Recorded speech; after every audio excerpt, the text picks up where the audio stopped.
LoveLine. LoveLine is meant for an adult audience. LoveLine may contain sexually oriented content. Listener discretion is advised. This is LoveLine. LoveLine. With Adam Carolla and Dr. Drew. Hey, everybody, it's LoveLine. I'm Adam. That's Dr. Drew. Phone number 1-800-LOVE-191. Dr. Drew, board-certified physician, addiction medicine specialist. Oh, man, it is hot out here. In Los Angeles. And stuff going on. Ants going nuts. Oh, really? I got ants going nuts. That's the heat, but maybe sometimes that's earthquake, too. Ants, I can't figure ants out. Here's the other thing it used to be. I learned from watching cartoons that ants love picnics and they love cakes. They carry them away. They carry them away. Yeah. Turns out ants like effing with people more than they actually like food. They like creating giant corridors. Yeah. To wherever. Yeah. Yeah. They're like, it's a million-man march. Yeah. A million? At Millions least. and millions, yeah. Yeah. Black ants, too. But the point is I'm watching TV. I feel something crawling on my head. yeah. You know, they're all over the place. And yeah, in the kitchen, but just as many in the bathroom. You know, it's like, hey, go after the food at least. Right. Crazy ants. And by the way, we've spoken about this in the past. You know, every time someone brings up one of those other animals, something else in the wild kingdom, like a spider or something. Oh, they eat the bad ant. Where are they? Where are they? Well, by the way, the rest of the country has mosquitoes. We got the ants. That's our mosquito. All right, it's better to have the ants than the mosquitoes. Yeah. But here's the thing. Like, once in a while, I'll see a spider or something, and I'll think to myself, okay, now you can do your job. Here, go get the ants. You know, they'll push them over toward it. No. First off, here, let me tell you something about nature. Nature ain't interested in entertaining. Nature ain't your pony. You know what I mean? It's like, hey, bitch, I ain't a clown. You ain't That's the what nature says. Yeah. You ain't the man to nature. It would happen. There would always be some guy I knew who had some python or some reptile or something. He's like, we're going to feed it a mouse. We're going to feed it a mouse. And then they drop the mouse in the cage. And everyone would stare at it for about 3 days and nothing would happen. And then you'd leave and you'd come back and the mouse would be sleeping on top of the thing. And then you'd go to bed and you'd wake up, the mouse is gone. But never in front of you. Right. Never anything good in front of you. And then once in a while, you'll do that thing where you go, oh, there's a spider. Oh, there's a pill bug. Oh, man, this is going to be great. You put them together, but it just steps over it. Actually steps on it sometimes. You'll see, like, the spider, like, walk through the line of ants and just step over them and just keep walking. They don't seem to know they exist. What about these other animals that are supposed to eat the bad ones? You know, you always say it. Oh, the hawks. Oh, no. They're eating the rats. They're eating the field mice. They're eating. How come I never see it? Yeah. I never see it. I see them flying around. Yeah. I see the hawk flying around. I see the spider. I see all the stuff that's supposed to be doing whatever it's supposed to be doing. Never actually see it eating any of the bad stuff. Do you know what I'm saying? It's all just PR. Maybe none of it ever happens. I know. I would be thrilled to see, like if I could just see, if I saw a spider like kicking a cockroach's ass in my kitchen, I'd be like, okay, now we're cool. Even the score. I do that Indian thing. Yeah. You know, my brother. You know the Indians do that. Now I owe you. I will leave you alone. You may pass safely on my land. You know, but they never do. They're just sitting around. They're doing nothing. So ants going nuts. They're all over I got a dog. They're all over the dog food. Ooh. They're just insidious. You can almost hear the noise they make when they march. You know. Yeah. Just getting everywhere, getting everyone's head. And by the way, you can't keep them out. I don't care if you live in a submarine. Once they get going. Ants. Yeah, once they get going. They go in. And they're like, they come in through invisible portholes. Like you see them and they're going, what? There's no crack there. Yeah, where'd that, yeah. Why are they just pushing through solid matter? How does that work? So true. They just appear on the surface. There's like the windows sealed up. There's weather stripping on it. There's no big cracks anywhere. They're just piling right through. All right. I got to do something to get rid of these ants. And don't give me that chalk thing. I'm tired of putting the chalk. You tried that? Well, then you got chalk all over your house. It works house. so well, it scares me that stuff may be, not fit for life, for human. All right, so weather's a little crazy out here, but all right, we're cool. So you've had how many days in your new house? You moved in a week ago. How many days have I slept there? Yeah. I've slept at my old house about 4 or 5 days. Out of the last 8. Yeah. I keep waking up in the middle of the night. Leave your blankie back there? Last night I packed it up, and me and my wife went back because we needed the air conditioning. New air conditioner wasn't working. What is with that? No, Drew, don't even. It's a crazy drive from the new house to the old house. I made one trip at 4:30 in the morning, and then 2 at like 2:30. It's excellent. It's fantastic. It's weird driving in your bathrobe, by the way. It's crazy. Like if I get pulled over, they're going to want to see some ID. They're going to be seeing sack. Like I got nothing. I'm going to have to make a run for it. like some sort of madman just running out into the wilderness barefoot. Ichabod Crane. Yeah. All right. Here we go. Here we go. Katie? Yeah. You're 15. Mm-hmm. What's up? My boyfriend and I have been talking about having sex, and we've done some stuff before, not quite as far as sex, but we've been talking about it for quite a long time, and we've been going out for about 2 months. Mm-hmm. Stay in that talking phase. That's a good place to rest for a while. How old is he? Did you say 2 months you've been going out? Yeah. All right. That's not that long. Even in 15-year-old months. Mm-mm. How old is he? 15. 15. Nice. All right. He can wait. He's He all can right. wait. Yeah. He'll builds character if he waits a little bit. Yeah. All right. All right. Just take it slow. It's going to bond you guys together in a way that's going to be surprising to both of you. This is a relationship that will never end naturally. Yeah. If you start having sex too young, it just bonds you puts you two together in a way that you're not really prepared to deal with. That's all. Yeah. Yeah. How do you like your dad? My dad. He's all right, but he's like, this is my real, like, first, like, I really want to be with him for a long time relationship. That's good. Yeah. Just take it slow. Right. Taking Very slow. When are you 16? Next year. My birthday's actually today. Ooh. Oh, you just turned. Oh, well, happy birthday. Yeah, do not have sex. Yeah. You're just 15. You're 14. Yeah, we're calling you 14. Yeah. Don't do it, okay? Mm-hmm. You will regret it. I've never met that woman who wished she'd gotten rid of it a little bit earlier. Yeah, or certainly if she were 14, 15, or 16, doesn't wish she had waited. That woman doesn't exist. Oh, no. No, if anything, just for the humiliation later on when they're sitting around with their girlfriends, you know, the new friends from work, and they're all sitting around. It's, when did you lose? I was 19. I was 20. I lost it young. I lost it 18. Tammy, when did you? 13. Another apple margarita? Another apple. But usually daiquiri? that one goes with a little disclaimer, and then there's a moratorium for 6 years. No. Yeah. Yeah, the point is I meant apple martini, but I got apple everything but martini. Here's the point. For girls, it goes on your permanent record. Oh, listen, I hate to say, I'm not here to say the double standard is a good thing. I'm just here to say it exists. I'm not even saying that's a double standard. I know you're not saying it's a double standard, but I am. I mean, I'm saying that for girls, you lose your virginity at 13 or 14. It's on your permanent record, and it's a mild stigma that you sort of carry around. Yes, it's true. And as a guy, you lose your virginity at 13 or 14. It's a little bit of a conversation piece. Even though if it's a stigma that people are concerned with. Please agree with me. There may be a stigma. I'm not being a female. I don't know. But You're not being a female? You don't know? I don't know. How do you cure patients when you're not stricken with the same disease? I don't. Aha! Yeah, but stigma is a little bit of a personal kind of a feeling. But the deal is, here's the point. No, it's a societal thing. But the point is, they don't complain about that. They complain about how painful it was, how confusing it was, how miserable they were, how it wasn't right. It just was a painful experience all the way around. I know, but and they may carry a stigma you're also. Crapping on my point. No, I'm saying it's your point and. All right.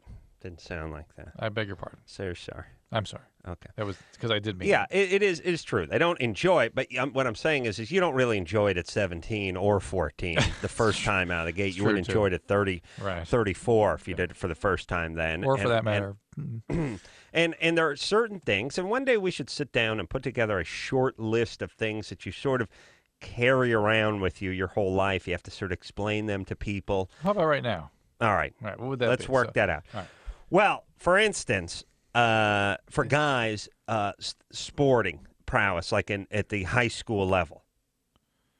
Yeah. like playing on What a did you sport. like? What game? What did you letter? I in kind of played thing? on the varsity, whatever. team. Yeah. It gives you some degree of credibility Yes. later on in life. Yes. People Something to relate to.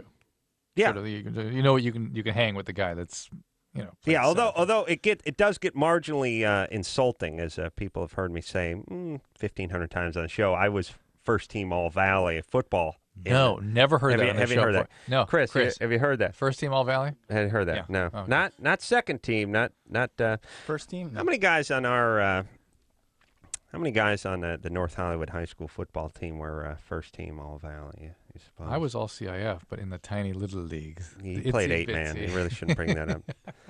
No, we played with the big boys. 2 guys. Me and my buddy Mike Duran. But here's my point. Get a lot of mileage out of that. Yeah, of course. And now here's the insulting part. Everyone, really? No. Yeah.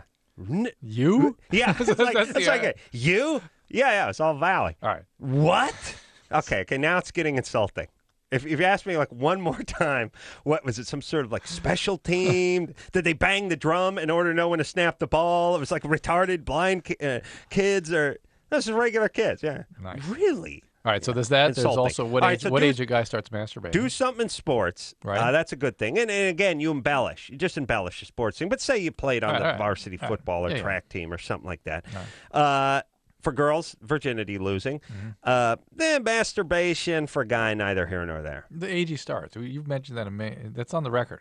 It's on the record, but it doesn't really matter whether you It doesn't start. matter, but we're just talking about not what matters, what's on the record, what you carry around. Yeah, but unless it matters, it doesn't matter if it's on the record.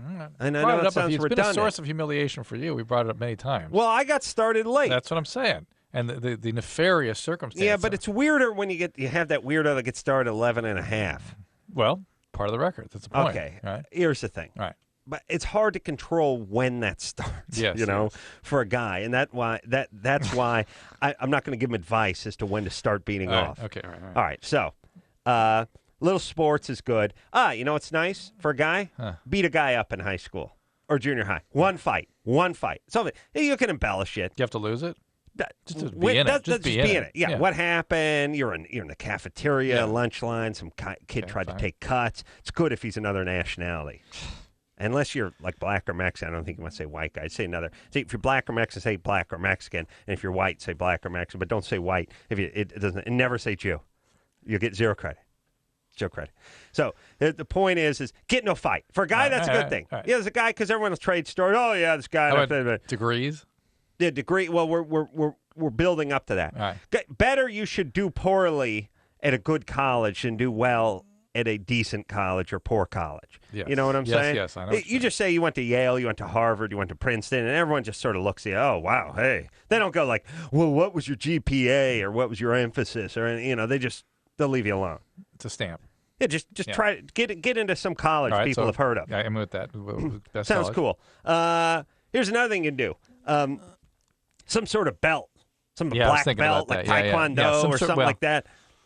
Something that sounds like, here's we were talking about that stuff that no one else does, like fencing or something. Oh, yeah, I fenced in college. Bring that up. You'll be the best guy in the room at it. You'll be like, and all you got to do is, if it's anything like fencing, ice skating, marksmanship, archery, this close to making the Olympic team. No one will ever question you.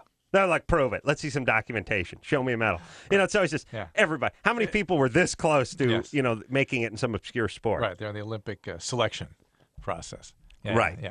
All right. So that's an important thing. Now girls, trying to think, and this goes for girls and boys, but I think we're thinking like men here for a second.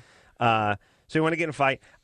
It's good. It's good to get out of a, either beat a ticket or outrun a cop or something like that. That's nice. You're just going the whole antisocial route here. No. Everything you care, everything goes in your record's got to be like a negative mark against you. It's good to say you got shot with a BB gun. Ugh. Just Yeah, that's one good. shot with a That's BB gun is a good thing. Funny. Yeah, I've been shot with a BB gun. Chris, you been shot with a BB gun? No. See? Okay, well, I'll do that. I'll shoot you tonight with a BB gun. Okay. No more talking. All right, so here's the thing. What is it for women? What do women need? Women.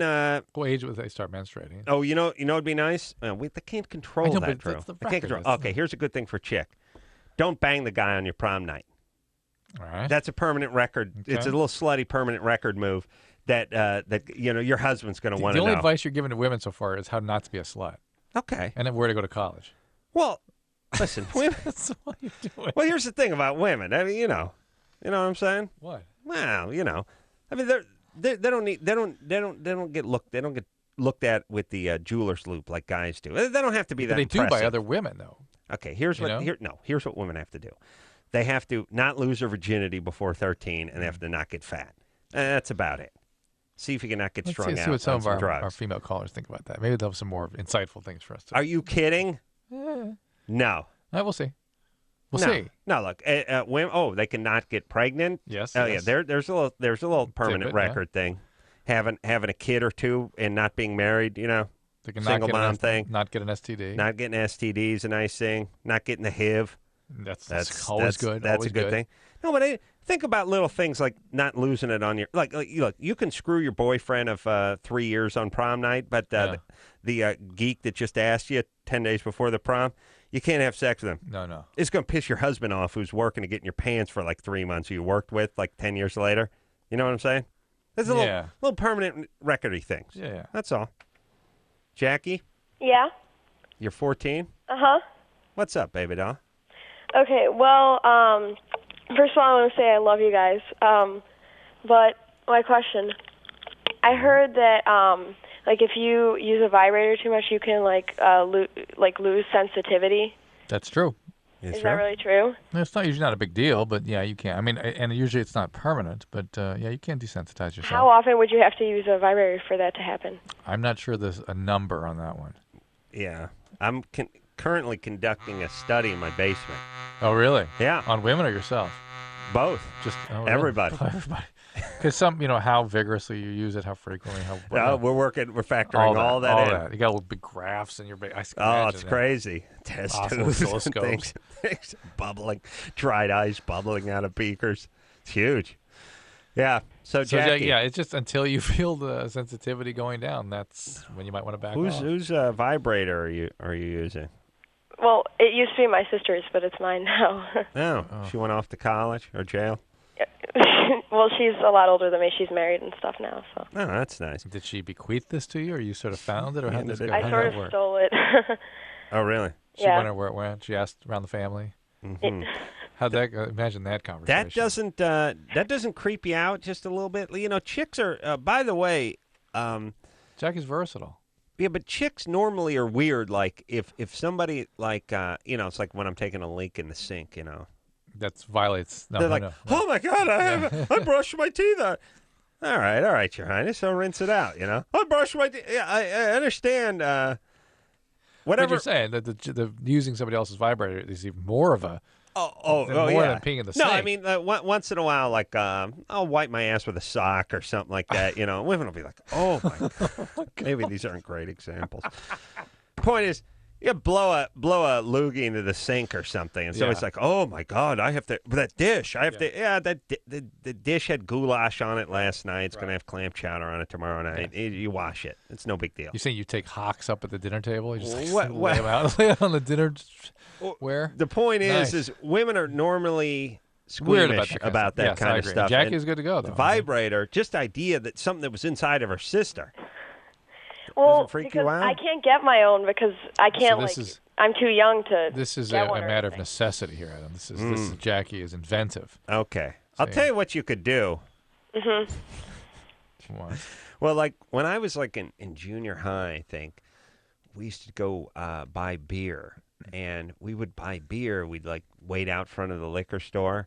And then this is, by the way, before lawyers effed everything up for everybody, you could just do stuff like this. Like now, no one would do this because you think you'd get sued, But you just stand out front of the liquor store at 10 o'clock on a Friday night during the summer until some guy looked kind of cool came by. Like this was the dude who was wearing the bell bottoms and the boots and had the pork chop sideburns. It's the Matthew McConaughey character in Dazed and Confused. Yeah, that's the guy. That's right. The dude, except for this dude was not only the cooler dude who graduated a few years before you. This guy was a little more.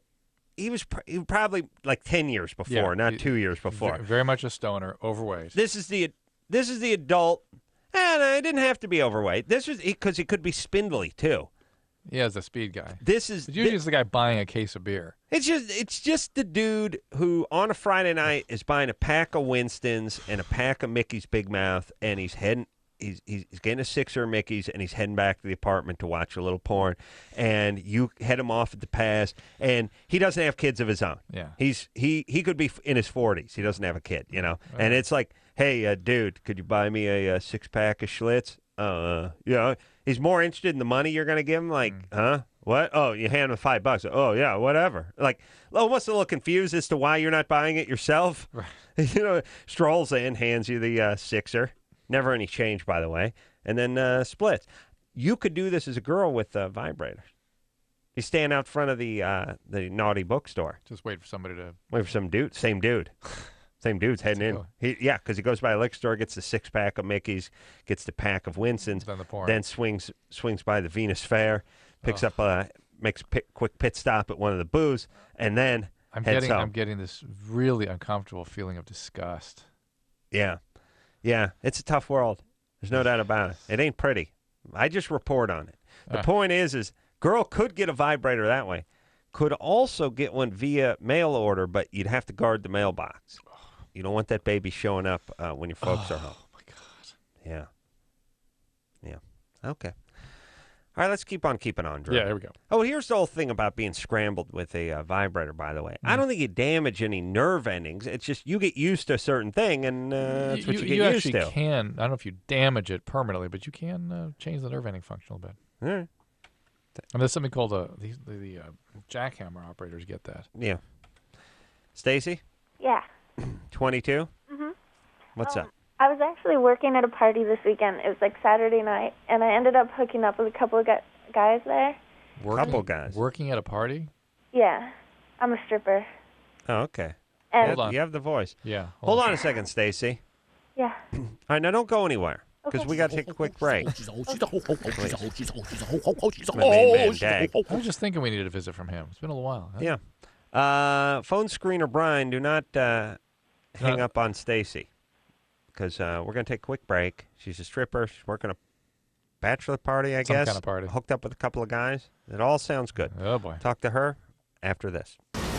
Call 1-800-LOVE-191. Can I get pregnant if I do it? You get addicted to aspirin? It hurts when I pee. That's pretty accurate. LoveLine. Be right back.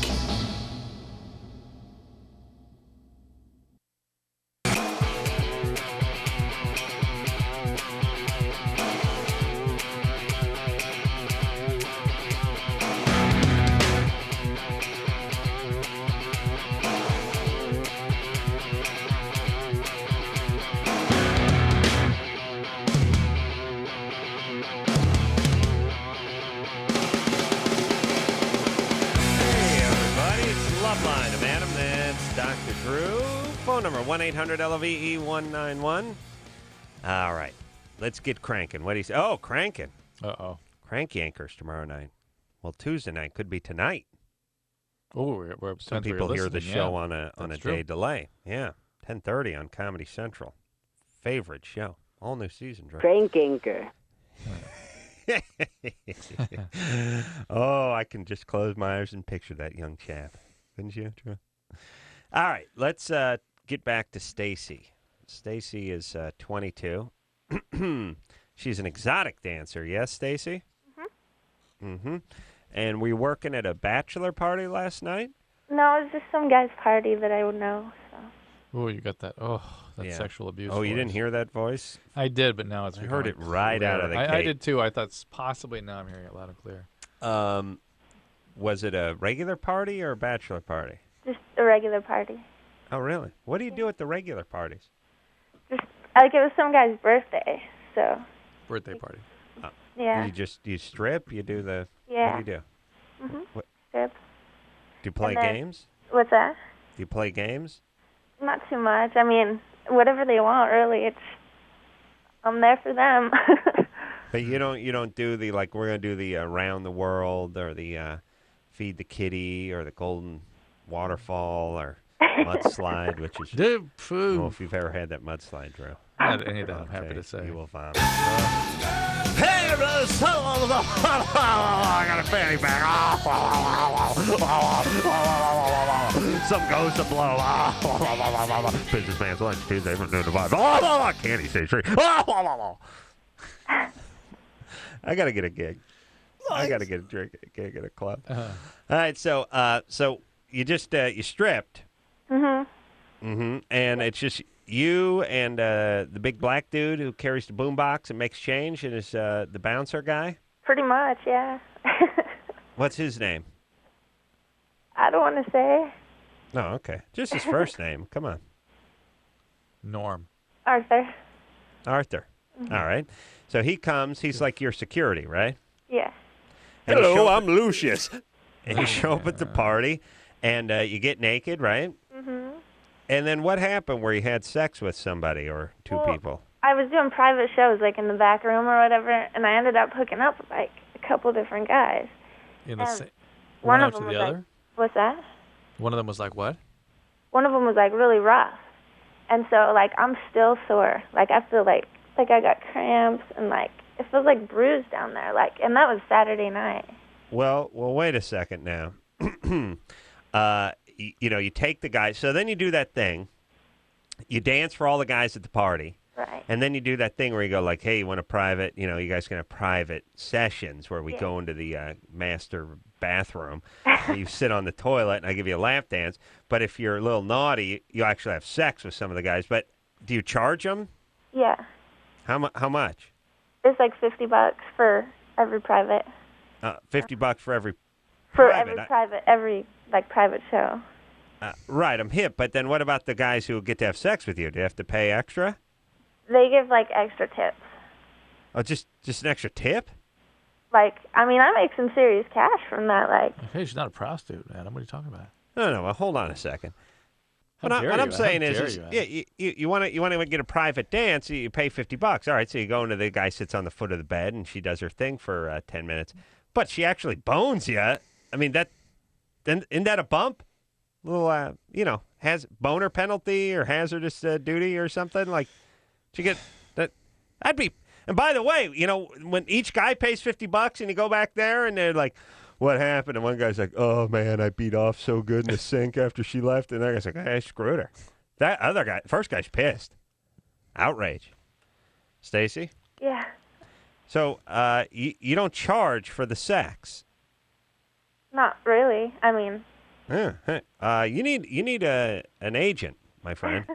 You got to charge if you have sex. You understand? Is Arthur still standing there doing all that? No, he's out not. in like the living room or whatever. Yeah, he's chilling. Okay, so you had sex with two of the guys. Right. And No. and yeah, Like a few more than that, but Few more than that. few more. How many guys?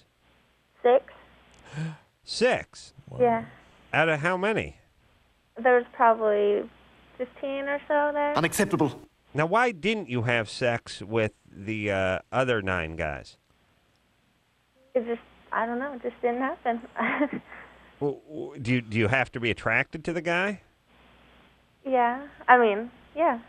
Yeah, I know. I mean, in a relative way. Like, Yeesh. you can't have polio. All right, so you were attracted to the 6 guys you had sex with? Mhm. Okay. All right. How often do you do this?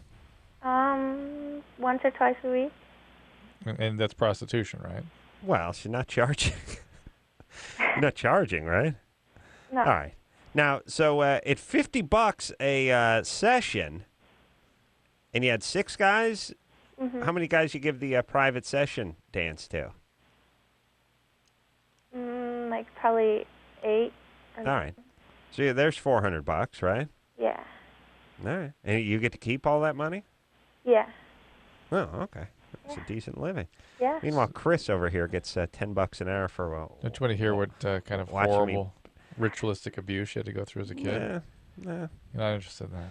Stacy, Yeah. any abuse go on in your childhood? Weirdo stepdads, uncles molest you, that kind of thing? Not like I kind of remember like my dad touching me, but that was just like once. All right. And then he went to jail? No. No one ever beat on you? What's that? No one ever hit you? No, not really. Impossible. Well, hold on a second, Drew. Hold on. Let me say Stacey's are this. not born. Oh, let me say this. Drew. Sometimes you find people that are just please listen to me. I'm listening. They have here's a combination. Exquisite low self-esteem. Yeah. There are a lot of just throwaway kids out there. Yeah. They're not Severely neglected. Yeah, they're not wholesalely abused. They they grow up like feral children. Right, They just neglected. sort of run around. Practically everyone I knew, you just grow up. It's like you learn real early. Here's the message: you better take care of your own ass. You better take care of your own ass. Like you better figure out how to do something.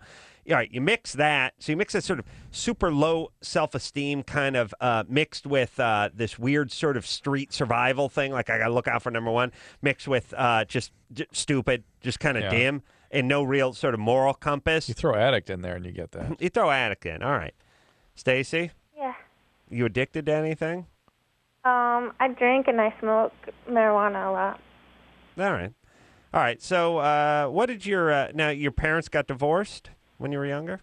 No. I mean, they lived together and stuff. They were together the whole time I was growing up, but my dad was never around that much. How come? He just made himself gone a lot. Oh, you got that, Adam? Man, let's do LoveLine reenactment. Yeah. My parents were together the whole time we were growing up, but my dad just wasn't there that much. Where was your dad? He just made himself gone. Oh, okay. Let me get that straight. I've got that written down here. He made himself not there gone. because he's gone. Well, maybe he's a magician. Oh. Was there a cloud of smoke left behind? No. He just he was he drank. He was a philanderer. What did he do? Yeah, he was always out. Like he would come home real late and stuff. I don't really remember that much. Okay, all right. You don't remember your childhood? Not No, doesn't remember Dad that much. That she knows. Oh, So okay. she doesn't remember her childhood. All right, Stacy. That starts to fit now. Well, we worry about you.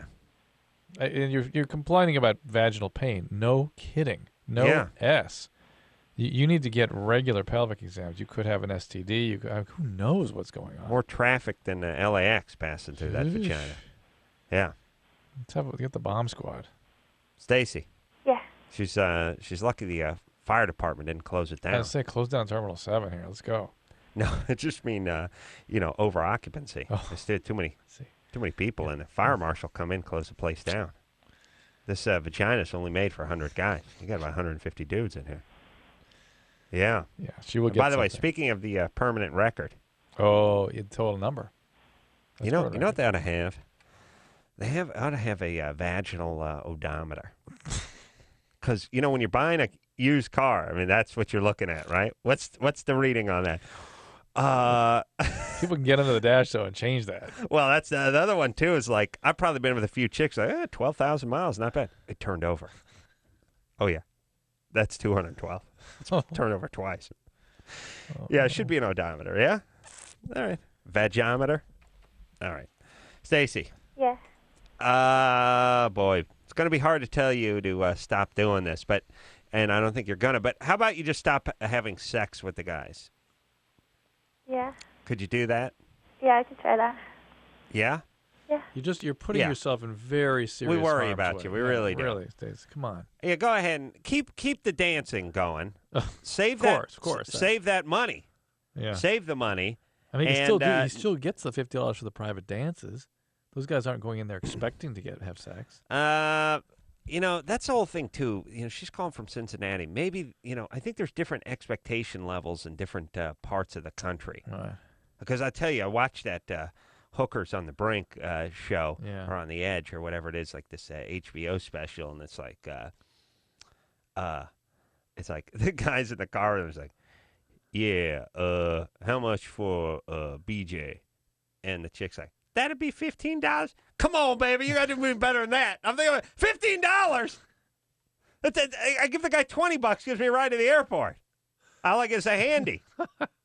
I just literally the guy he's getting $15 he wants for a BJ, and he's like, psh. Thanks. He's like, you're way out of line.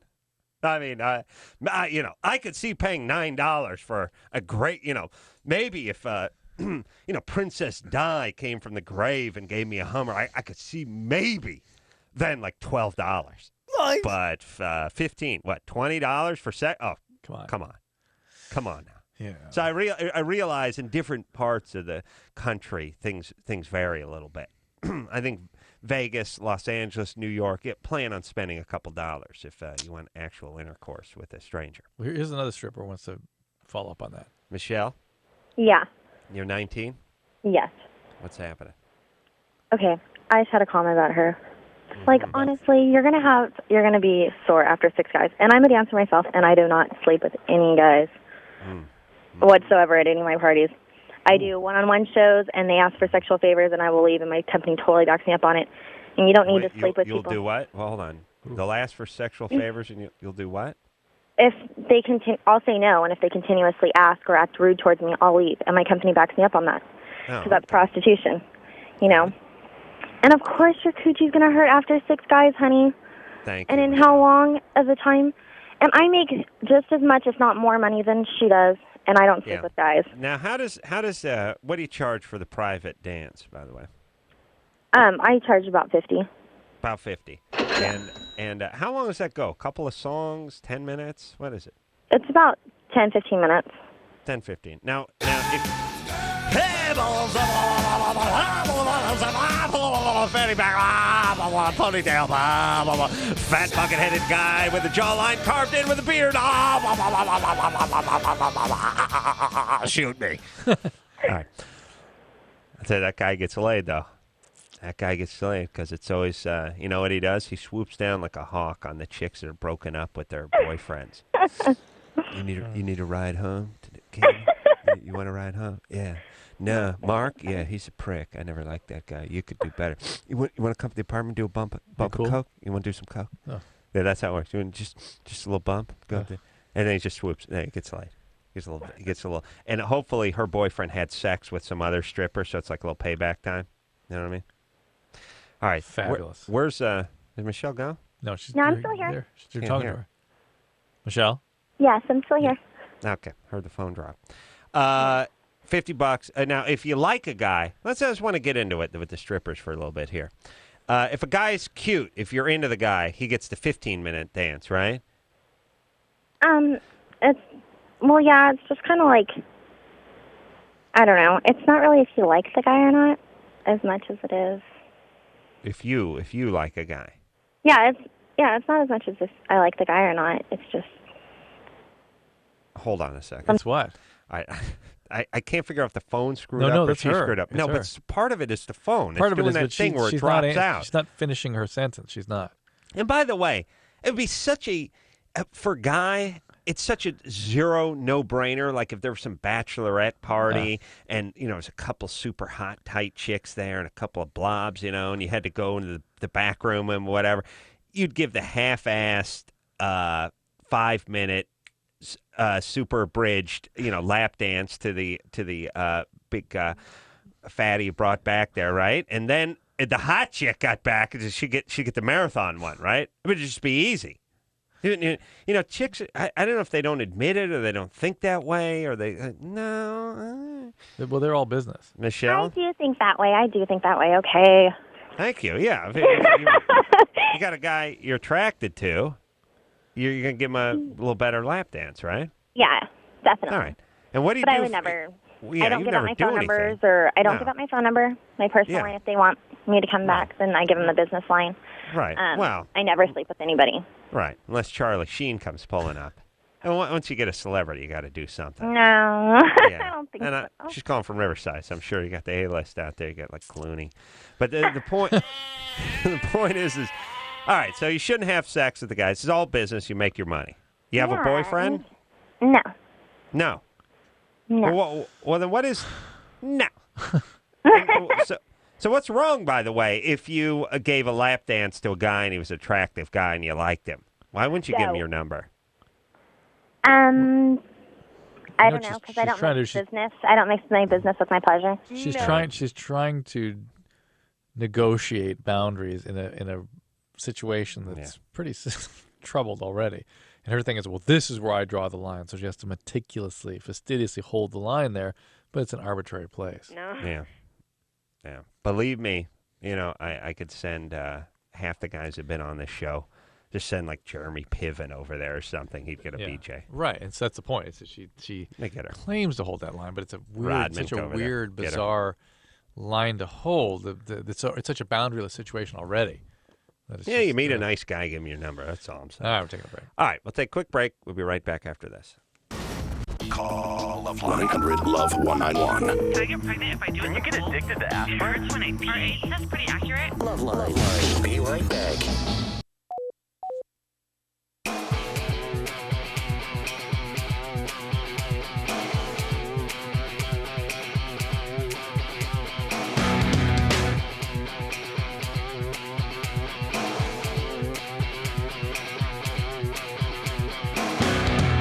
Yeah! Oh, yeah! Yeah! All right, let's get it on. Gotta get it on now. Let's get it on. It's LoveLine. I'm Adam. That's Dr. Drew. Phone number 1-800-LOVE-191. Let's go. Stripper talk got you going. Let's get it on. Yeah. Yeah. Haven't been to a strip joint in a long time. Yeah, imagine that. Gotta get out to a strip joint. Yeah. I'm disgusted by our callers.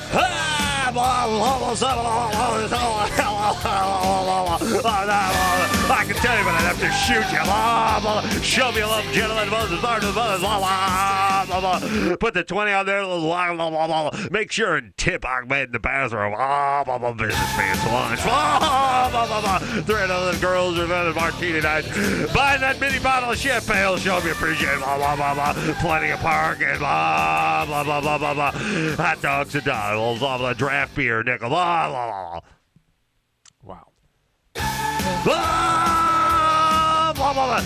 Cammy, stage 6, stage 6. Green Buick Riviera with the lights on in the parking. Yeah, Delta 719er coming in for the East-West. Runway Zebra, Foxtrot Charlie's clear to land. That would be funny if they actually started doing some air traffic work. Like they're auctioning off cattle. 29, 79, the Hero 75, 75, 75, the Heifer Blackhead. Yeah, they could do everything. They could do Disney. They could tour. They could do like Universal Studios. Right.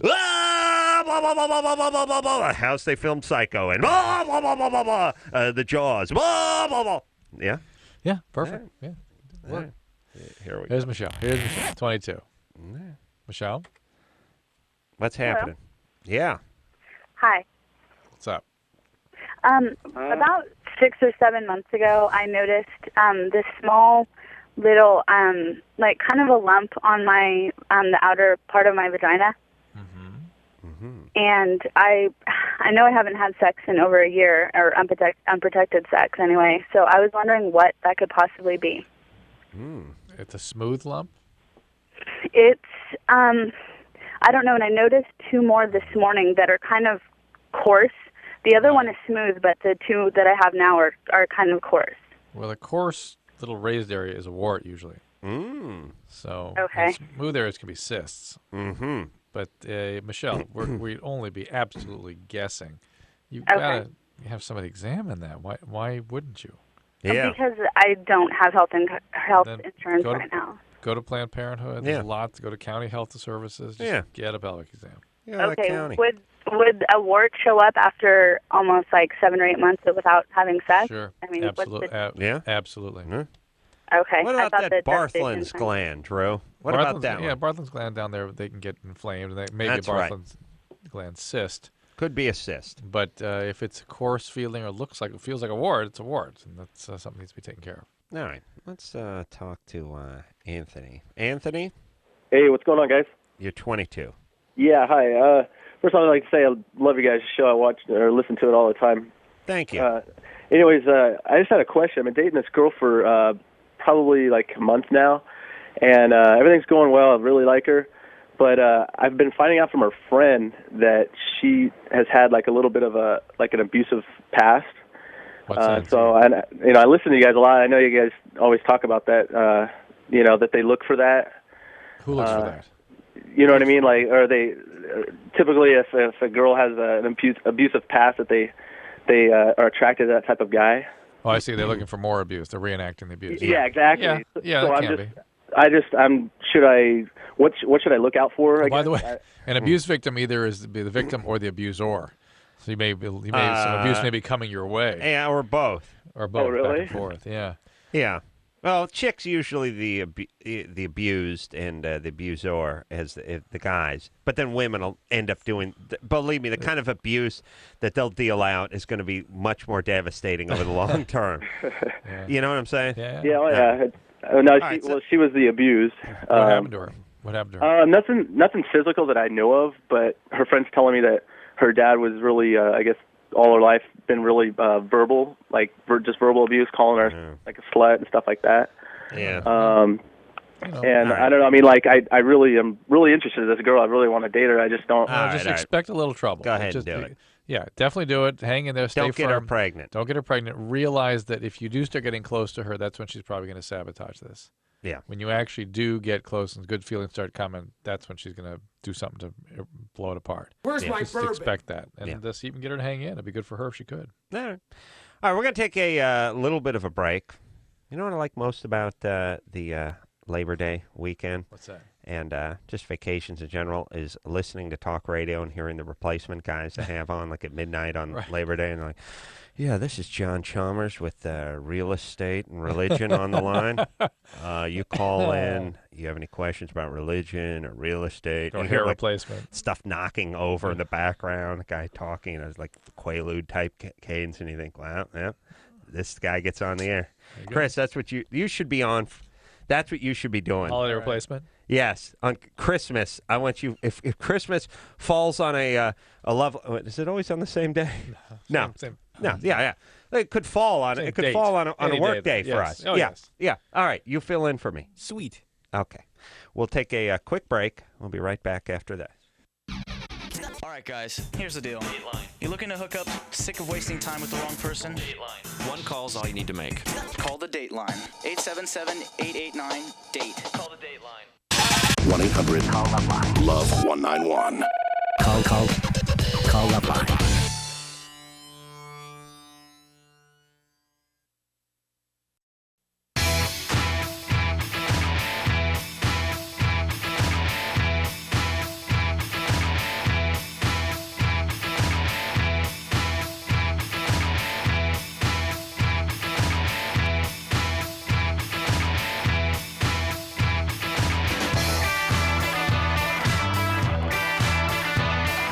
Hey, everybody, it's LoveLine. Turn that down, please. Thank you. There we are. I'm Adam Carolla. That's Dr. Drew. Phone number 1-800-LOVE-191. All right, Jamie Kennedy coming in a little bit later on this week.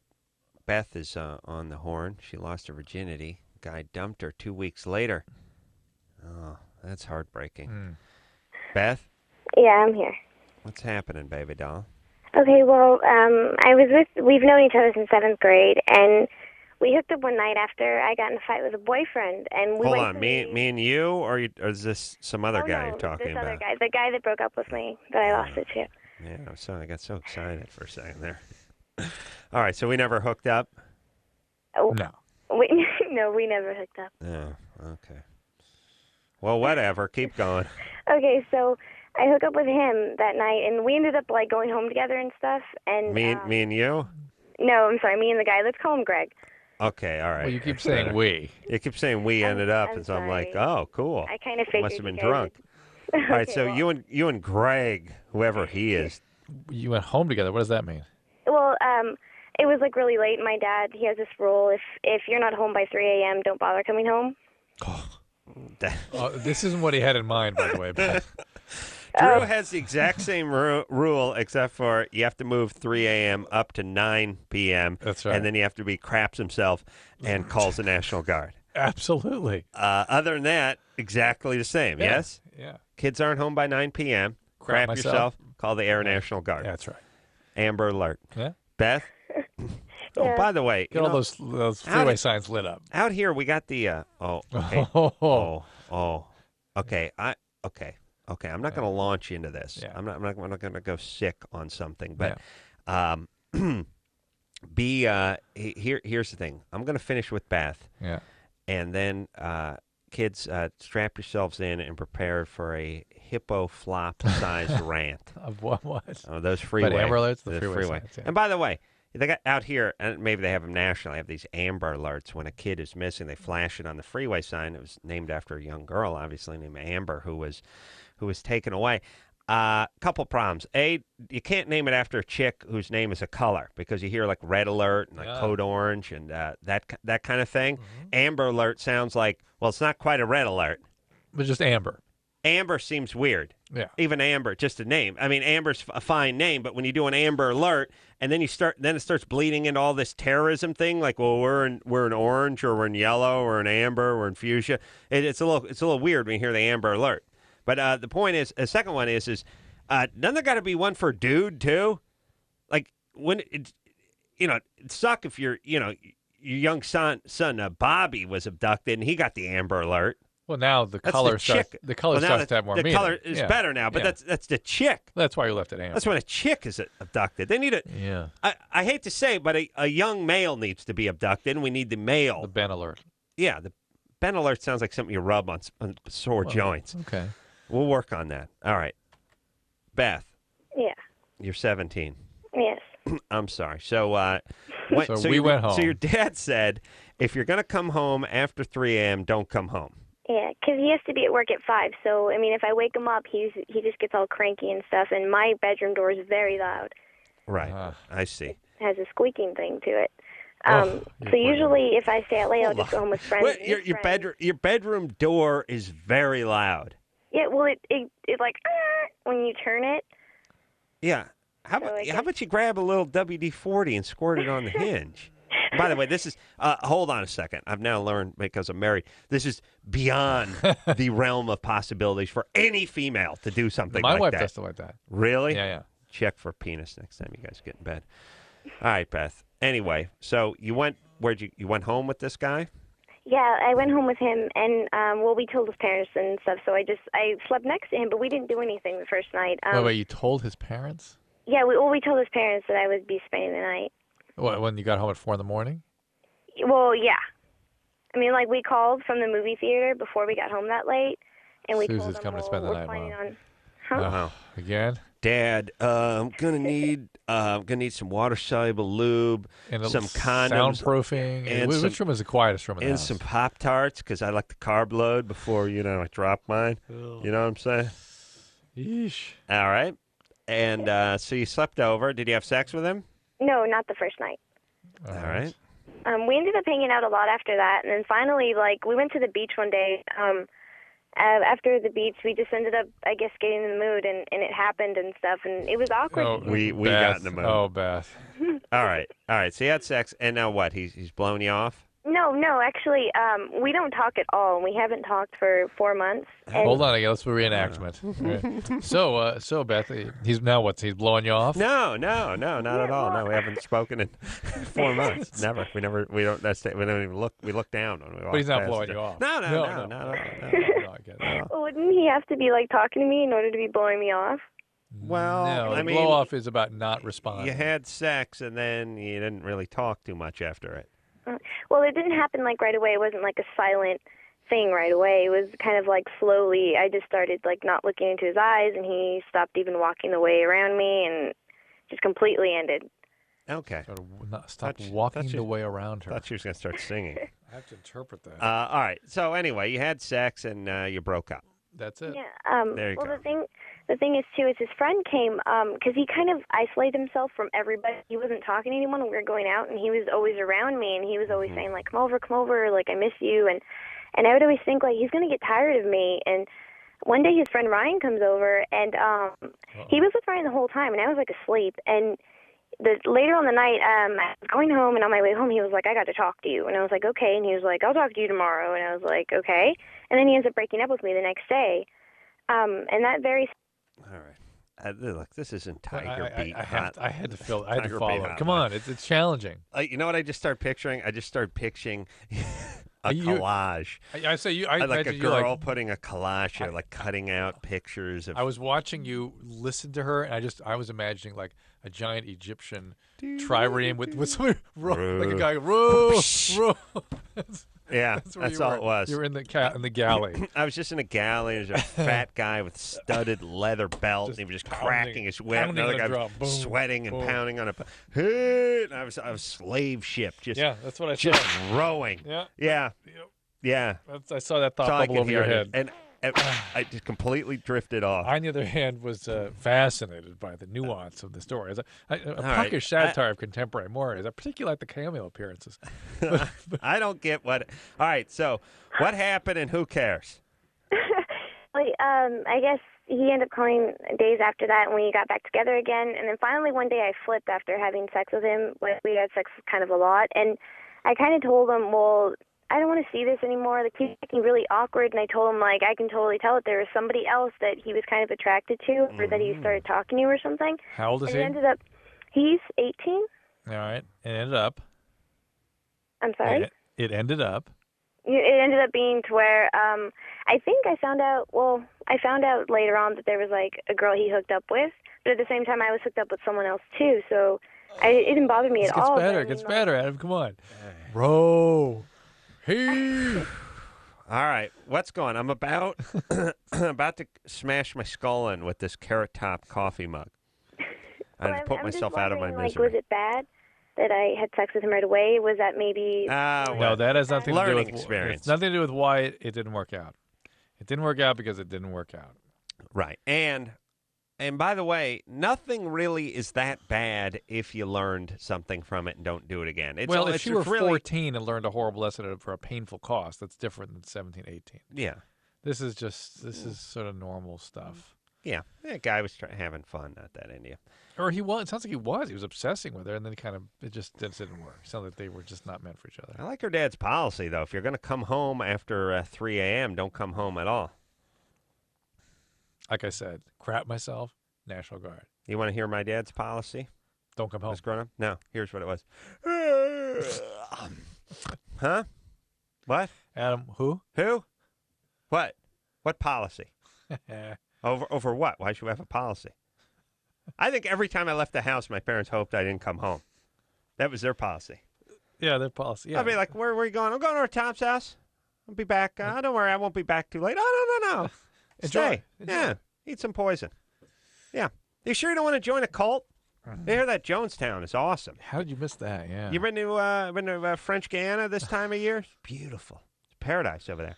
How did you miss getting picked up by a cult? I should have. I should have just joined a cult. Would have been better. Everyone would have been happy. All right, so. You would have become one of those cult leaders that just has sex with all his offspring. Oh, would have been awesome. First, but good solid year of being cornholed by the elders, and then I start. Then I start my payback's a bitch, and then I start up with the young ladies. Okay, here's what I want to say. Thursday. Thursday night we were driving home as we always do. You and I from the radio station. Oh, here we go. Going along the same route we always go. Oh, yeah. I've gone on this Jag a couple of times. I still have no satisfactory answer to it. We're driving along the 10 freeway, one of the bigger freeways in the not one of the bigger, Southland. one of the most traveled freeways in the world. In the world. Going into the 110 downtown freeway, which is one of the most traveled freeways in the world and one of the most busiest intersections in the world. Yeah. The world. Not California, not the United States. Yeah, the world. Not North America. Yeah. The world. Yes. And thankfully, for 20 years now, Since the Olympics. Since Los Angeles hosted the 84 Olympics, they put up these multi-million-dollar freeway signs. The same signs that Steve Martin talks to him in L.A. Stories. Right. Same sign. It'll give us a little heads up on... Chris just figured out what we've been talking about. We've mentioned these signs 100 times. Chris goes, okay. Yeah. I'm picking it up. Yeah. Sound like Floyd the Barber. Oh, yes. Oh, God. Look him up on the internet later, Chris, see what we're talking about. Okay. All right, here's the point. These are multi-million-dollar signs supposed to give you a little heads up on what's going on up the road a little bit. Yes. Drew and I pass under several million of them a year on our commute. Never say anything. Now they flash the Amber Alert when the kid was abducted. They put on there, which is fine. That's a good idea. Although it's as if they discovered a use for something they should have had a use for 20 years, and somebody just decided to dust them off and put missing kids on them every 6 months. Be fair. Now we are up here in Los Angeles, driving by there's Orange County and Riverside County. We're a good half hour, an hour away from here. They will tell us what's going on in the DeVore Pass. Yeah, once in a while. Or the El Toro Y. Yeah, when the ramp was closed off on the Ball Street exit in DeVore, which is a good 70-hour drive from where we're going, and they give you a heads up on that. In fact, tonight I expect to see something about Francis, the hurricane.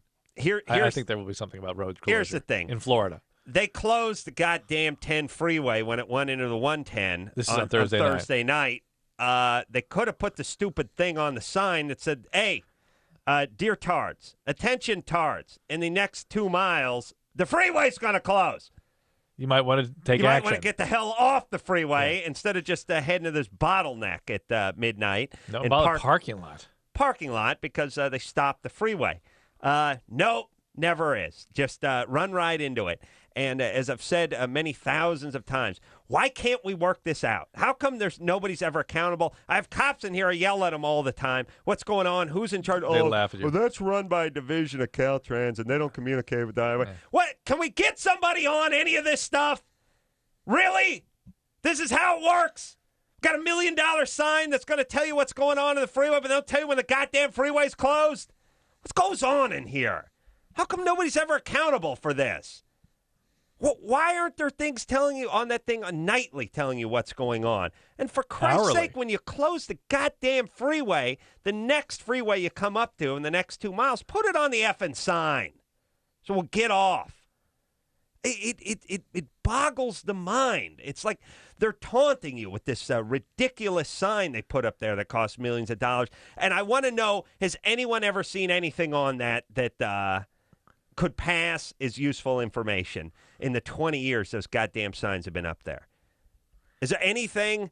They got the Amber Alert up there. It's like, yeah, this kid's missing. What do you want me to do? Slap the siren on the top of the car and start driving on the shoulder?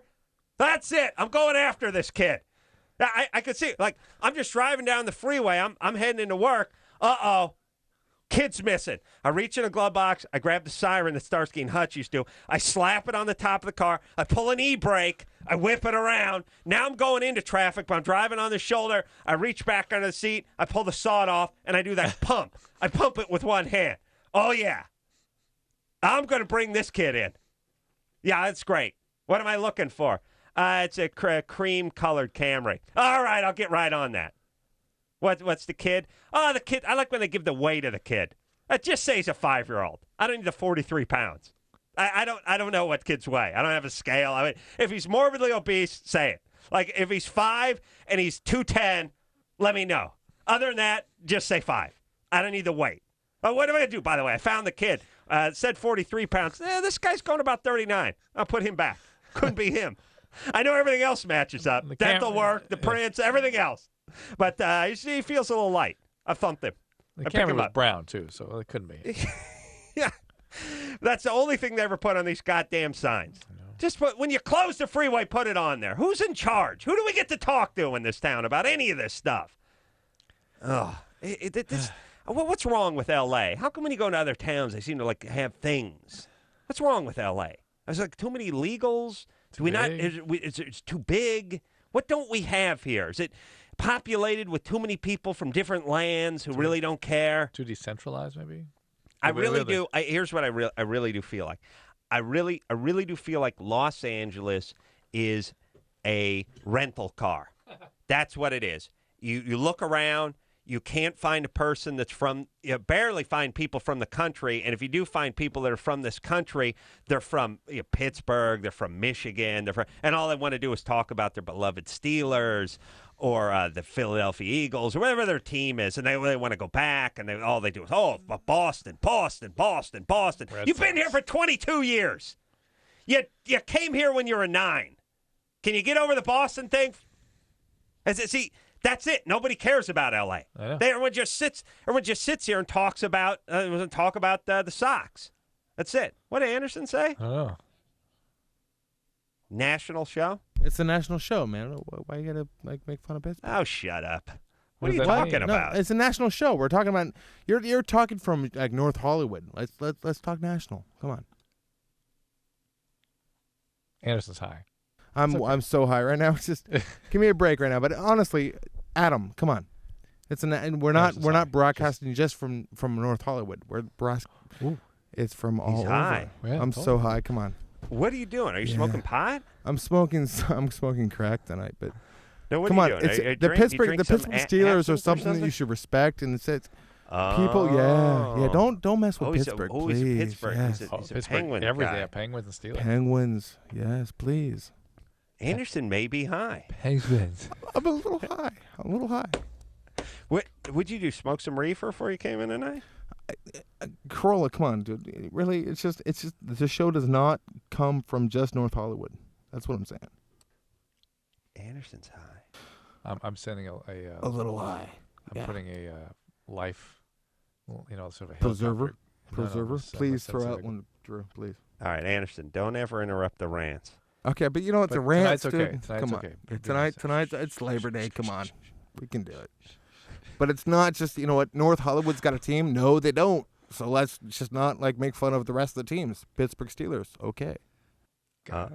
See, I brought up Pittsburgh. Yeah, that's the problem. Don't do that. We love Pittsburgh. We like that's Pittsburgh. what did We it. actually Penguins. like Pittsburgh. That's what Go did it. Penguins. Thank you. That's what I mean. You see what we? You see? and I have a what LA tattoo is? on my right shoulder. Right. Yes, I'm from LA. Right. Right, but But I got a tattoo. Yes, exactly. From the exactly. I'm proving your point, Corolla. Here we go. Penguins. Hold on. Here we go. Let's go to break. Anderson It's thinks 20. he called John and Jeff show. That's the worst show I've ever heard. All right, come on, buddy. Now that's the weed talking. That is a great radio. I don't program. smoke weed. I just Don't smoke crack. Come on, let's don't go. provoke him, man. Break. All right. Break. Wow. All right. We'll take a break. Yeah, Anderson needs a break. Take a break. Drew's going to he's going I'm to gonna call the airlift him. medevac unit. Yeah. Get Anderson. Anderson, you okay to walk home tonight? Okay. We'll take Actually, you know what? Take a call because I got to put the break together, please. So take a call. Seriously. Okay. Take a call. All right. What else? What he wants to talk about? No, just if you could take a call, that'd be great. All right, I have to burn the break. What direction would you like me to go with the call? No direction, Corolla. You're in charge. All right, but I'm honestly, saying, Drew Adam, take a call. If you she's could calling just burn from 3 Tulsa, minutes. I'm saying, what if they start steering it toward Los Angeles talk? Should I avoid it, Just or are we avoid allowed to Pittsburgh. go with it? Avoid Pittsburgh. Honestly, I won't notice as long as you Sarah, don't what's talk up? about Pittsburgh. But just Here we go, take a call. Thank you. Sarah. All right. Sarah, Yeah. you're 18. Yeah. What's happening? I can't have sex. Like, I can't even wear a tampon. I don't know if I'm too little or if there's something wrong with me or what. Well, have you gone to the doctor to see what's going on there? Like, I went when I was like in 8th grade or something because like I was having cramps, and they went to go like do an exam. And like, when you go in for an exam, they have like that little torture device that they use. Speculum, yeah. And like they couldn't even put it in me. All they could do was get a Q-tip and like just scrape some skin and run Really? tests and see if I was okay. Yeah. Well, you need to go back now that you're 18. Maybe you've got a very thick or fibrous hymen that needs to be sort of dealt with, or maybe you're having some spasm of the muscles down there. That's a possibility. Anything ever happen to you? Because like I've been having my period since I was 12, and I can't wear a tampon, so I obviously have to have some kind of opening if I can have a period. But like I can't have sex or anything. I've tried it. Well, this needs to be dealt with the gynecologist. There may be some things that need to be done here. Gynecologist. You were never sexually abused or anything of that sort. Nothing to make it super. Was anxiety. I ever? Yeah. Like my stepdad touched me some, I guess. I moved out. I live by myself now, but I lived with my dad for a while because of So it that. makes us wonder whether something, those sort of traumatic kinds of experiences may be triggering some muscular contraction down there. That's a possibility. But again, a doctor needs to look in there and check it out and decide whether or not there's really something anatomically something wrong, or whether you just need to learn how to calm down. And by the way, I can't really hear you. Okay, this may be something called vaginismus, which is a difficult to stop contraction of the pelvic muscles, and there are various treatments for that. And I may be speaking too sort of flippantly by saying just kind of calm down. But anxiety is a big part of that process sometimes. And first and foremost, you need to see if there's something anatomically wrong. Okay? Okay. All right. All right. All right. Thank you. All right, and a little therapy for stepdad taking a pass at you. Yeah, we got that taken care of. That's Good. cool. Well, you got him taken care of, but did you get taken care of? Yeah, I'm fine. I mean, it's just I decided I can't live with him. I mean, it's not something I should dwell on for the rest of my life. So. Au contraire, Sarah. What trauma survivors always believe is that they've handled it. I dealt with that. I put it aside. It leaves implicit kinds of wiring behind in your brain. Let me say. Let me how you relate to people. Let me give a. How about I got some ideas for PSAs, public service announcements. As you know, we sit here and we hear the national feed, and we hear the one about airplane turbulence and what your body's made for, and all these other ridiculous wastes of money.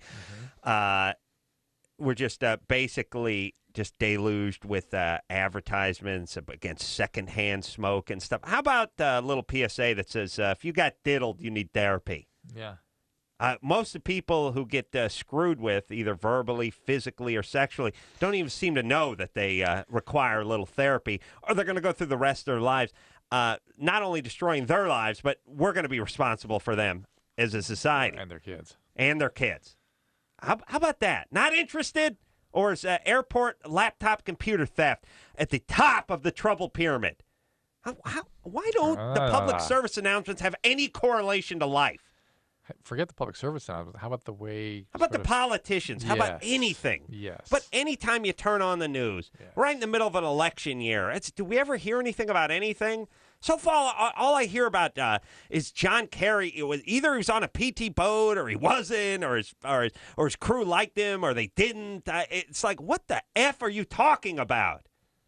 Yes. Does anyone even know? No. All right. Here we go. All right, we got to take a break. Did you hear, by the way, Hillary Clinton? Anderson's ready to take a break now, but hold on, buddy. Hillary Clinton is. Did you hear her little talk to reporters about Bill, who was in the hospital? No. Oh my God, she is like she's just like an ugly fembot. It's like somebody created a mule fembot. I don't think she's. I'm wanting the door to pop open She was on her just back talking and about just batteries. Like she was talking about some sort of. She went out there and she said. This is before her husband, Bill Clinton, had his bypass surgery. This is like the day before. She went out there and said, thanks for coming. Don't worry. Bill's in good spirits. Bill's doing great, and he's going to be back and in fighting form. And it just no, it was like a campaign rally. Oh, it's like, look, how about he's sick. We're worried. It's my husband. And He's my having his husband's, chest cracked. I got to get back in there. And it's just she literally said he'll be in fighting form in a number of weeks. He's doing great. By the way, he didn't have the surgery yet. How do we know he's doing great? He could die on the table. Right. Oh, it was just like this weird painted on face, and this, the camera's clicking, and she's standing there smiling, and she's all rigid and stiff, and she's got a mop handle up her ass, and she's talking about all she could talk about is how he's going to be back out there, and don't worry, he's going to be fighting for him in just a few short weeks, and he's doing great, and he's going to be great, and everything's great. How about being a human being for 10 seconds? Thank you. All right. Yeah. Why give the speech, by the way? I know. Are you a doctor? You're saying how his surgery the following day is going to go, where they split his ribs open? Oh, it's going to go great? By the He'll way, be back out on the surgeons made some comments about the cognitive difficulties people have after these bypass surgeries. I found very interesting. We got to get into that. All right. Anderson says we should go to break. He needs Anderson, what do we talk about when we go to the bathroom? Okay. Take a quick break. Penis size. That's what he said. We'll be right back after this. 1-800-LOVE-191. LoveLine. LoveLine with Adam Carolla and Dr. Drew. We'll be right BTYB back. Sprint PCS with ReadyLink, which lets you link up with your friends fast, walkie-talkie style, without using your minutes, only from Sprint PCS.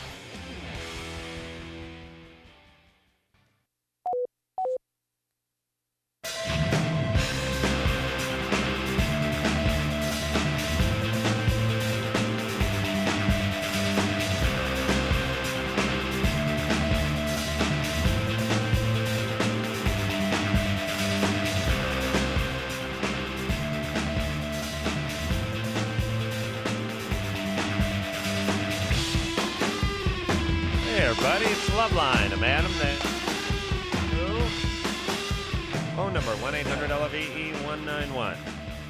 All right, so we're talking just before Anderson told us to go to break that I saw Hillary Clinton on the news, I don't know, Thursday or Friday or something, talking about her husband Bill's impending very serious surgery, just going out there like a true politician.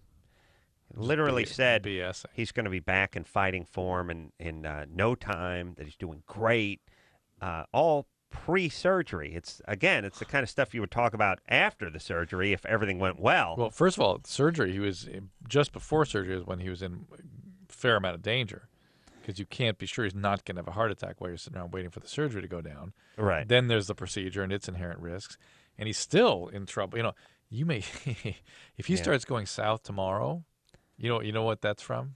What? Alcohol withdrawal. Alcohol withdrawal. Yeah. Oh, because what? No boozing while you're. If he starts going bad tomorrow, the next day, that makes me think about that. Why? How's that work? Just because the withdrawal takes a couple days to kick in, and they're on opiates for a couple of days that tend to block the withdrawal. And then if they just unexplainedly they can't seem to go bad, that's usually. Why, you can't booze when you're in the hospital? No, it's hard, Adam. They don't have a bar? No. No. In yours there would be, but no. Well, no bar. No bar. So anyway, like, that'll be even interesting. like in the lobby, down where the gift shop is. That will be interesting. No bar. I know. Because they have a cafeteria. Listen, if they did, you'd be yelling about the hours that the damn thing was open. So it's a good thing that they don't. Oh, no. The hospital bar would be great. Like, would you like Kamchatka and Sunny D? No, how about some orange juice? No, we have fruit punch, and we got some Smirnoff and fruit. No, any regular stuff that people would eat? No. We have. Would you like to order an appetizer? We got breaded and deep fried saltines. But we can have animal. We'll have a dietitian talk to you about what we have to offer here. But here's the surgeons were trying to be exquisitely accurate in their press conference, and they were talking about the risks, and they were saying, look, this was a common procedure. This was a routine procedure. It is a very serious, fraught with difficulties, and each routine procedure has its own inherent sort of thumbprint, so to speak, the things that happen during it that you can't expect. Well, but not according to Hillary Clinton. And they brought up the He's fact doing great. that after bypass, people frequently have cognitive changes. They can't think straight. Their thoughts go abnormal. And I thought that was and it was brought up in I was reading on Yahoo, it was brought up on there too, but it's like, but of course it goes to normal within a year. Well, not always. Well, now here's what I heard about the cognitive part of the procedure. Which means the thinking, the end personality and mood, all kinds of things get altered. The brain function. Yeah. Well, first off, you can tell us why that happens, and then secondly, I heard it was more of an issue in older people, older guys, and people that had some form family history of this disease or something like that. That if you're relatively healthy and relatively young, you have a decreased chance of this That is absolutely happening. correct. It's Now, absolutely correct. why? Why does this happen? By the way, nobody knows for sure. Presumably, it's because the blood supply to the brain is not under physiologic control. It's a machine that's pumping the blood back because to you the shut brain. the heart down. You shut everything down, and so it just things don't regulate normally, and maybe things just don't get the oxygen they should. Mm-hmm. It can cause a damage or a shock to it of some sort, or maybe sometimes the blood pressure changes, and sometimes little blood clots form. They can maybe shower the brain with that. So there's lots of different things that could go wrong, can happen. I just wonder. I just wonder. Who decided that politicians had to be sort Not of human, sociopathic robots, all smiles and whatever? I mean, would have been great to see like Hillary Clinton come out there and go, "Oh boy, am I having a bad day? I'm scared to death." Yeah. I know this is a relatively common procedure, but they're splitting my husband's chest open in about 12 hours, and I'm freaked out. I'm not going to even speculate on when he's going to be whatever. He's in our thoughts and prayers, and I'll talk to you and tell you how it went tomorrow after the doctors tell me. Oh, he's going to be back in fighting form in just no time. Just all smiles, and he's doing great. He's great. Great? I'm on the sofa watching. I'm doing better, right? I'm not in the hospital getting ready to have the rib spreader clamped onto me. How good could he be doing? Really? He's doing great? He's doing great. He found out last night or earlier in the day he needed open heart surgery, really? How good is that? And by the way, what's your scale of great? So a guy getting a BJ, how's he doing? Stupendous? Like, what are you? Let's say we're fishing in Baja. Has that guy doing the same? He's doing great too. Everyone's doing great, or guys awaiting heart surgery doing great? Okay. That's great. Great. Oh no, it's great. Oh, so it's a mitzvah. Yeah. Listen. We can't have a politician be a human being. A Bush can't deliver a speech without just looking like he's reading it off something. This is the direction we're going. What about all the reality TV shows? Let's have reality politics. How about I'm with you on that. Well, it's a huge trend in television. People are like, look, we're tired of all the makeup and lights and the BS and the scripts. We want to see reality. Yeah. That's all the public clamors for. We want reality. Yep. We want to look behind the curtain. We don't want all the pomp and circumstance. We want something gritty. We want something realistic. How about a politician? It seems like a human being. Sort of walking around all the time, giving the retarded old man thumbs up everywhere. By the way, I think that person would do well. I get the feeling he would too. You know who that person is? Chris Rock. Yeah. It's a good movie. It's great. He's got a speech all prepared that the man wrote for him. He's got to throw that aside. But his brother from the hood tells him to talk from the heart. And he goes out there and he speaks from the heart. And you know what? At first, the audience is a little confused. But then, guess what? Then there's one person. They won him over. He won over the audience. Oh, who knew? Who knew? By the way, you write that in a movie? Like, doesn't anyone raise their hand? Like, yeah. Haven't seen this in 300 movies? No? Okay. Tiffany? Genius, though. And by the way, let me just say this. How can Chris Rock, I've said this many times, he's like, whenever they do those things every once in a while, it's like, funniest man on earth, Chris Rock, number one. Number two, Bill Kirkenbauer. I don't know. Number three, Geechee guy. No, they always do. It's the funniest guys in the world.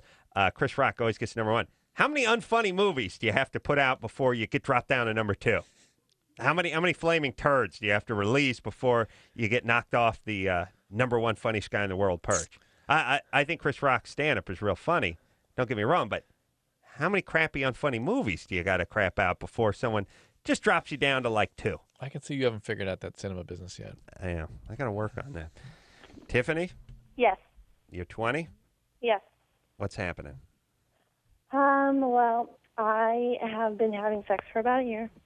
For the past 6 months, I've been with my boyfriend, and we have sex every day, if not more, and I have never been able to have an orgasm. Mm-hmm. During intercourse? Yes. Have you ever had an orgasm, ever? Yes. Yes. And how does it happen to you? During masturbation. So just by yourself? Yes. What about oral sex? No. Never. Never? All right. Has he ever done that? Yeah. He tries. Does.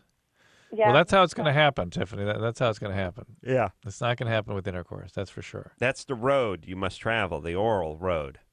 You understand? I mean, we've tried every position and everything. No, it's not going to happen with intercourse. Every It's not position gonna thing. happen. Once it doesn't happen in the first position and a half, it ain't happening. Your highest percentile yield. Yes, your greatest yield would be you on top, just giving the rub and pretending like he wasn't there, like he was just a pillow with a boner. Right. If that's probably about as good as it'll get in terms of even percentage. That's not likely to work. No. Have him just work on the what? Is there anything wrong with me? I mean, No, listen. No. I was just on. I did a radio No. show with a woman that was a psychologist, well trained. She was saying that the data suggests that 30% of women are able to have orgasm with intercourse. Other 70%. 30% of women over 18. A lifetime. A lifetime. Oh, a lifetime. That only 30% will actually have orgasm with intercourse. Right. But then there's that. It's even probably talking about a 17, 18-year-old, talking about a smaller percentage. Right. Even of that 30%, probably half of them come on board around mid to late 20s, probably. Right. So 30%. Isn't that wild? So 70% of women cannot have an orgasm via intercourse. Yeah. All right. That's it. I'm not trying anymore. That's all I need to know. All right. That's it. My wife's going to be like, hey, how about, no, check the data. Doesn't lie. Wait, don't call me. Don't ever call me. I'm an atheist. It gets a little weird when she calls I me. run my life off these numbers. Yeah, call Drew. Yeah. He'll tell you Check the it data. with him. Check the numbers with Drew. Yeah, Lynette. Check them out. This is uncomfortable, but 30%. 30%. Yeah. You're no good. Well, you heard it. Who else? You want to talk to Dr. Marcel? All right. Oh, you want to get Bruce on it? No. I was just kidding. I don't want to talk to Bruce. Oh, Bruce is here? Oh, my God. He heard me? Yeah. All right. That's it. I'm done humping. All right. I always had a suspicion I should quit humping, but now I know. That's all. I've had anal sex and I've passed. Well, that's out right. You like the the oral sex too. So yeah. there you go. The oral highway goes both ways for you and your wife. I'm done. That's it. We'll take ourselves. I'm going to practice my new valve 69 with Engineer Chris. That's it. It's only 69ing from now on. Assume the position and leave the headphones on. I want you to hear what I have to say. Nice. All right. We'll take a quick break. We'll be right back after this. Hello? Who's this? This is LoveLine. 1-800-LOVE-191. LoveLine will be right back. LoveLine is brought to you by Sprint PCS with ReadyLink, which lets you link up with your friends fast, walkie-talkie style, without using your minutes. Only from Sprint PCS.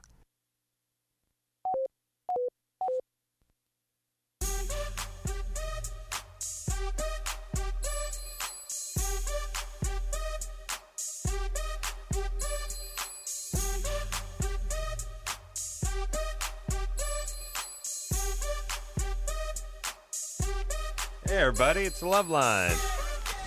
Engineer Chris just gave us the finger. Yeah. All right. Oh, if we only cared. Phone number, 1-800-LOVE-19. Engineer Chris, you know the part where I didn't have my headphones on and I was just sort of staring at you? That's where you go, 10 seconds. Yeah, you do 10 seconds? 20 seconds? Yeah. I like when Engineer Chris screws up that part and he gives you the quick finger. Hey! Like, what? What? Oh, I was supposed to get the headphones on and put the coffee down faster now. Yeah, you got to give us that. Here we go. Yeah. Well, I heard the music. We didn't hear the Anderson countdown. Yeah, that's what we missed. Yeah. All right, but you give me the finger there, but if you see my headphones aren't on. But Anderson is indisposed as he is tonight. Just somebody's got to give us that countdown. All right, here we go. Let's get it break going. it down. Come on now, let's break it down. Yeah. Anderson, like a miner who struck a gold vein and went to town drunk. Yes. You know what I mean? Hadn't seen a woman or whiskey in about 6 months. You're so old, dude. You're so just old. hit a big vein of gold, and he's in town. He's buying booze for everybody. You're so old. That kind of drunk. Yeah. Just sloppy, belligerent drunk. Yeah. What are you talking about? All right, buddy. Oh, boy. Let's get it on. Let's go. Monique, 22. Okay. Yeah. Here we go. Hello? Yes. Yeah. And by the way, what part of Monique 22? Here we go. Let's get it on. Here we go now. Just do it! What part of that? What more? Here's what I'm saying. What's confusing about that? What do I have to say? There are no words beyond. Wait. You know what you say is, caller Monique 22. You're on the air with Adam. All right. Here we go. Today, Junior? Here we go. Monique, you're on the air now with Adam. Okay. Okay. All right. This is the question. I've been with my husband for 2 years. I have 2 kids, one of them with him and one of them with my ex. And I had to get married to him to keep my daughter. And I don't love him anymore. And I met somebody else, which is a girl. And it's really hard for me to leave. So You're a lesbian. You had to marry him to keep your daughter. Now, there's got to be a huge story in that. yeah, drugs. You're a drug addict. I was, not anymore. But so yeah, I guess I am. Once a drug addict, always a drug addict. Good. All right. And how's your recovery going? Really good good. that I've been clean for 2 years. May 22nd. All right. All right. I'm not going to ask the usual questions. You have a because sponsor? Yeah. No. Do I have a sponsor? No. No way. I'd just say no, but I think I'm talking now. No way. Talking NASCAR? All right, you don't have a sponsor. Drew doesn't trust people that claim to be sober that don't have sponsors. Well, you're not sober. You're not using drugs, but you're not sober. Ooh, interesting. No, I'm not distinction. using drugs, and I don't drink. I don't do anything. All right. But well, somebody who's first not off, doing drugs, that is not actively processing, not actively replacing the drug addiction with some process, is going to do strange and disturbing things. Okay. That's just the way it works. All You're going to right. get depressed, Well, I've you're always anxious. been an nympho, so I mean, just Yeah, well, Yeah. the sexual All right. addiction is what takes over when the chemicals are left behind. All right, listen. Here's the thing. First off, what happened to you? Some kind of abuse? Yeah. Yeah. Well, you're a mess. All kinds. Can you get some I therapy? had to leave my house when I was 16 because of it. No, I haven't.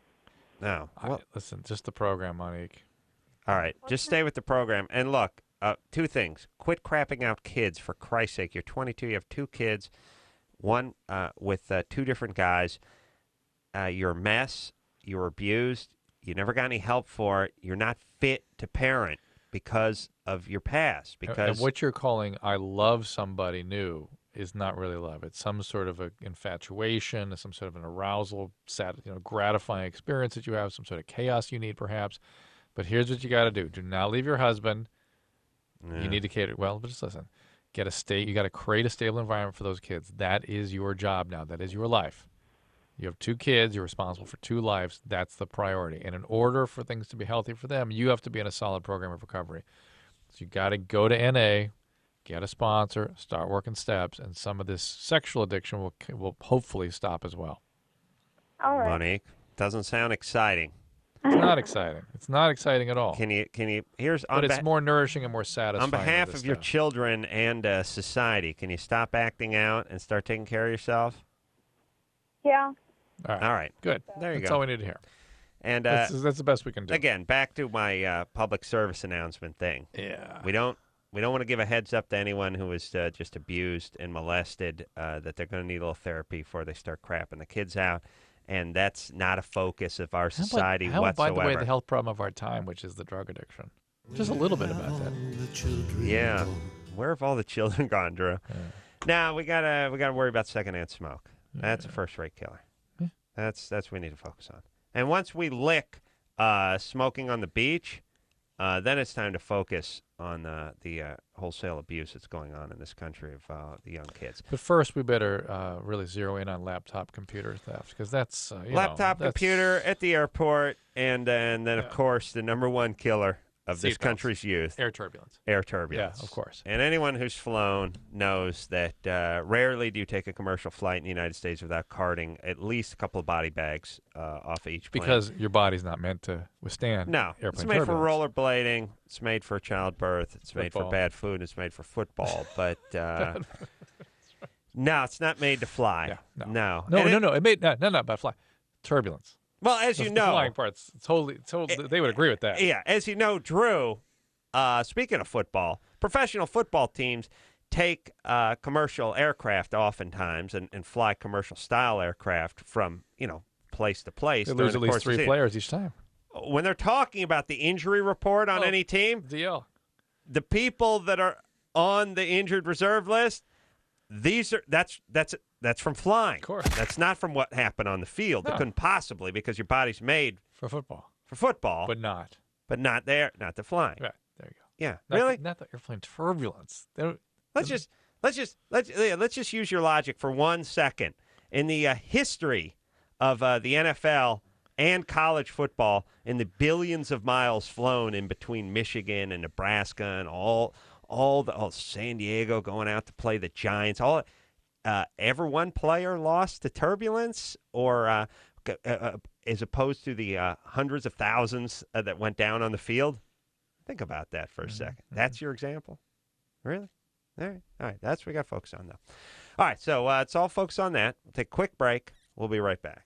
All right, guys, here's the deal. Looking to hook up? Call the Dateline. Sick of wasting time with the wrong person? Call the Dateline. One call's all you need to make. Call the Dateline. 1-877-889-DATE. If you need help, Call LoveLine. 1-800-LOVE-191.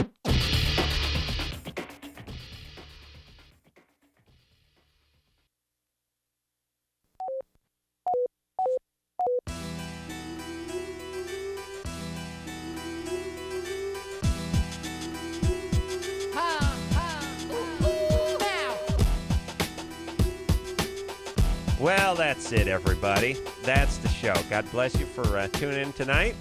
We'll have April Matson in here tomorrow night from Quintuplets. New show on. I think we had Andy Richter on from that show on Fox, right? Yeah, I think so. Cool. All right. And then Jamie Kennedy after that. So until next time, this is Adam Carolla for Dr. Drew saying mahalo.